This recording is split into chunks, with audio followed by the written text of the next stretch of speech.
جب 12 اکتوبر 1999 کو جنرل مشرف نے نواز شریف حکومت کا تختہ الٹا تو مجھے ملتان سے اسلام آباد آئے ابھی 1 سال سے کچھ اوپر ہی ہوا تھا۔ میں ابھی اسلام آباد ڈان کے بیورو آفس کے ماحول میں ایڈجسٹ ہونے کی کوششوں میں لگا ہوا تھا، جہاں اس دور کے بڑے نام موجود تھے۔ ضیاء الدین ہمارے بیورو چیف تھے، ناصر ملک، احتشام الحق، احمد حسن علوی، رفاقت علی، انصار عباسی، فراز ہاشمی، محمد سوئیں، محمد الیاس اور حسن اختر جیسے سینئر صحافی موجود تھے۔ شام کو بزرگ صحافی ایچ برکی صاحب آ جاتے، جو اپنے دور کے بڑے صحافی اور بھٹو صاحب کے قریب سمجھے جاتے تھے۔ ہم سب لوگ ان سے ڈرتے اور عزت کرتے تھے کہ وہ کسی کو بھی جھاڑ دیتے۔ ان کا ایسا احترام تھا کہ ضیاء الدین صاحب تک ان سے ڈانٹ کھانے کے بعد ہنستے ہوئے وہاں سے الفاٹے جاتے۔ ایک دفعہ مجھے بھی زور سے ڈانٹا جب میں نے اپنی میز پر رکھے کمپیوٹر پر خبر لکھتے ہوئے اچانک ساتھ والی میز پر بیٹھے علوی صاحب سے کوئی جملہ پوچھ لیا۔ مجھے دھیان نہ رہا کہ وہ ان سے بات کر رہے تھے۔ مجھے کہا یہ تو ملتانیوں کو تمیز نہیں ہے۔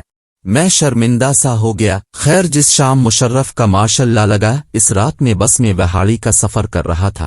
میرے بیٹے کی اگلے دن پیدائش ہونی تھی۔ اگرچہ شام کو ہی گڑبڑ شروع ہو گئی تھی۔ جب مشرف کو برطرف کر کے جنرل ضیاء الدین بٹ کو چیف لگایا گیا تو فوج نے نواز شریف کا حکم ماننے سے انکار کر دیا۔ پنڈی سے وہاڑی جانے والی بس کا وقت 10 بجے کے قریب تھا۔ اس وقت موبائل فون میرے پاس نہیں تھا، جبکہ سوشل میڈیا کا ابھی رواج نہیں تھا۔ یوں کچھ پتہ نہیں چل رہا تھا کہ ملک میں کیا چل رہا ہے۔ بس میں اکثر لوگوں کو ماشاء اللہ کا تو پتہ چل گیا تھا، لیکن یہ پتہ نہیں تھا کہ جنرل مشرف کہاں ہیں اور نواز شریف کا کیا بنا۔ راستے میں رات گئے، بس ایک ڈھابے پر راکی تاکہ مسافر کچھ کھا پی لے۔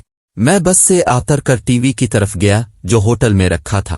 ٹی وی پر اس وقت جنرل مشرف کی پہلی تقریر سے پہلے قومی ترانہ نشر ہو رہا تھا۔ یوں وہیں کھڑے کھڑے جنرل مشرف کی تقریر سنی کہ انہوں نے ماشاء اللہ کیوں لگایا۔ اس وقت مجھے اندازہ نہ تھا کہ جنرل مشرف اگلے 9-10 برس اس منظر نامے پر موجود رہیں گے، اور جتنی آسانی سے وہ حکمران بن گئے وہ اتنی آسانی سے اب تخت سے نہیں اتریں گے۔ نواز شریف اگرچہ خود کو کہتے تو جمہوری حکمران تھے، لیکن ان دنوں وہ امیر المومنین بننے کے ایک بل پر کام کر رہے تھے جن سے کوئی سوال نہیں پوچھا جا سکتا تھا۔ خورشید قصوری نے اپنے تئیں نواز شریف کے خلاف اس پروپیگنڈا کو دور کرنے کی کوشش کی اور نواز شریف سے ایک بھری محفل میں اس بل پر ایک سوال کر دیا تو انہیں وہیں ایسا سبق سکھایا گیا کہ وہ پھر کبھی نہ بولے اور جنرل مشرف کے ہاتھ پر بیعت کر کے ان کے وزیر خارجہ بن گئے۔ نواز شریف نے بھی اپنے دور میں سیاسی مخالفین کا جینا اس طرح حرام کیا ہوا تھا جیسے برسوں بعد عمران خان نے وزیر اعظم بن کر نواز شریف اور ان کے پارٹی لیڈروں کا کیا۔ اب لوگ کہیں گے کہ وہی حشر شہباز شریف حکومت عمران خان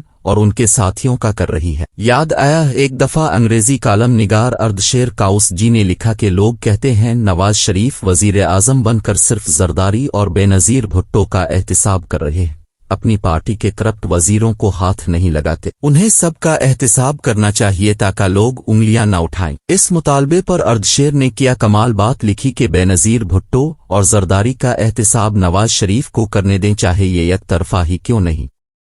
کوئی اور حکمران آئے گا وہ نواز شریف کا یک طرفہ احتساب کر بڑھیے گا، یوں دونوں برابر ہو جائیں گے۔ وہی ہوا۔ جنرل مشرف نے ماشاء اللہ لگا کر نواز شریف فیملی کے ساتھ وہی کیا۔ یوں کاؤس جی کی بات پوری ہو گئی کہ اس ملک میں برابر کا احتساب کبھی نہیں ہوگا، لیکن بچے گا بھی کوئی نہیں کہ سب کی باری اپنے اپنے مخالفوں کے ہاتھوں لگے گی۔ سب پیڑی جان گے، اور پھر وہ دور بھی لوٹ کر آیا کہ اسی نواز شریف نے جنرل مشرف پر ایسا مقدمہ بنایا جو پاکستانی تاریخ میں کسی پر نہیں بنا تھا۔ ان پر آئین توڑنے کے الزام میں بغاوت کا مقدمہ درج ہوا جس کا الزام ثابت ہونے پر موت کی سزا تھی۔ وقت بدل رہا تھا، کب کسی نے سوچا تھا کہ ایک دن کسی سابق فوجی حکمران پر کوئی سیاسی وزیر اعظم خصوصی عدالت قائم کر کے نئی تاریخ رقم کرے گا۔ نواز شریف کو اس کے لیے بڑا خطرہ مول لینا پڑا، اور ان کی براہ راست لڑائی اس دور کے army chief general Raheel Sharif سے ہوئی جو بعد میں خطرناک ٹکراؤ کی شکل اختیار کر گئے۔